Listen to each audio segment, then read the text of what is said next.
Okay, so in example 2, x to the third plus x squared minus 14x minus 24. First thing that we should think about is how many solutions and what type they might be. So how many solutions are we going to have?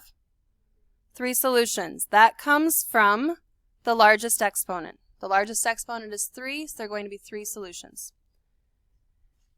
Now using Descartes' Rule of Signs, we need to think about how many positive and how many negative solutions there might be. So, number of sign changes. We start positive, stay positive, change to negative, stay negative. So that is 1 sign change. That means 1 positive solution and then 2 or 0 negative solutions. That 1 and 2 need to add up to the 3 possible solutions. So because we definitely have a positive solution, we are going to try positive versions of our possible answers. Okay, this is kind of a bummer. Our constant term is 24. 24 has a lot of factors, like a lot of factors. So let's list the factors of 24. We've got 1 times 24 times 12, 3 times 8, 4 times 6. There are 8 possible factors of our constant term. Can you only imagine if we had a coefficient of 2? We'd have to do these 8 over 1 and then these 8 over 2. We'd have double the number of possible. We do. So positive and negative of all of those, that'd be a lot of possible. Okay, so synthetic division, 1, 1, negative 14, negative 24. If you're using pencil, if you try this once and it doesn't work, you can erase out part of the synthetic division and then reuse it again. That way you don't have to keep rewriting the synthetic division over and over. If you prefer to rewrite it, that's fine. So I'm going to try positive 1 first.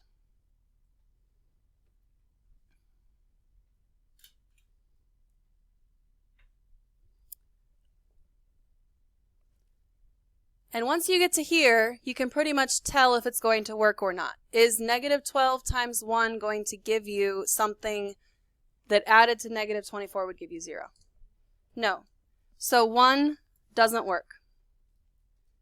I'm going to erase out the 1 and erase out part of this synthetic division so I can try my next one.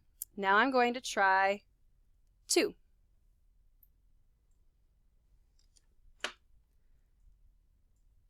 Multiply and add, multiply, add. Does 2 work? No. So erase out the stuff in your synthetic division. Let's try 3.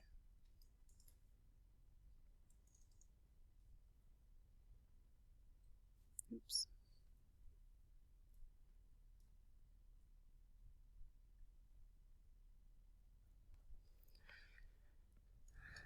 Three times 4 is 12.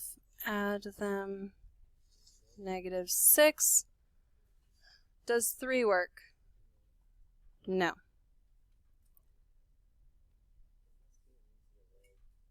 There's not. There's not an easier way. What color haven't I used? Black, I guess. Okay, let's try 4.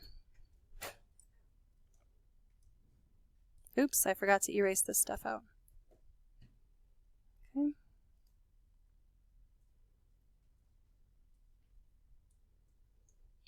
Oh, hey. When do you know when to use the negative version of the possible solutions or the positive version of the possible solutions? According to Descartes' Rule of Signs, we definitely have 1 positive solution. We might not have any negative solutions. They might be not real answers. They might be imaginary numbers. So we could potentially try all of these as negatives and not have any of them work. But because there's definitely one positive solution, we know if we try all 8 of these, one of them has to work. So Descartes' Rule of Signs allows us to cut the amount of work we have to do. Finding the correct solution is kind of like finding a needle in a haystack, and Descartes' Rule of Signs takes a dishpan full of hay and says, hey, the needle's in this dishpan. So you can look in the dishpan instead of looking in the entire haystack. Does that analogy kind of make sense? So we tried 4. We tried 1 through 3. They didn't work. We tried 4. Ta-da, it works. So because 4 is a solution, x minus 4 is a factor.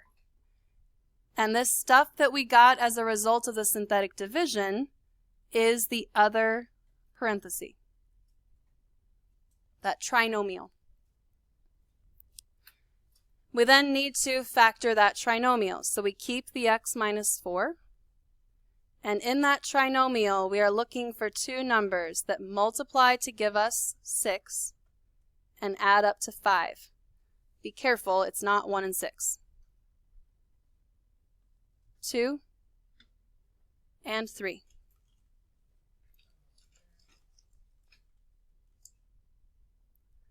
Once you have it fully factored, what are our 3 solutions?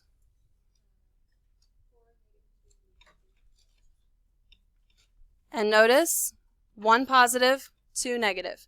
Now, today, I'm not going to give you any that have unreal solutions, but there may come a time when there are unreal solutions. And there's not a really good way to check to see whether there's going to be imaginary solutions. So Descartes' Rule of Signs helps you to pinpoint, I should focus on the positives, or I should focus on the negatives to get my solution.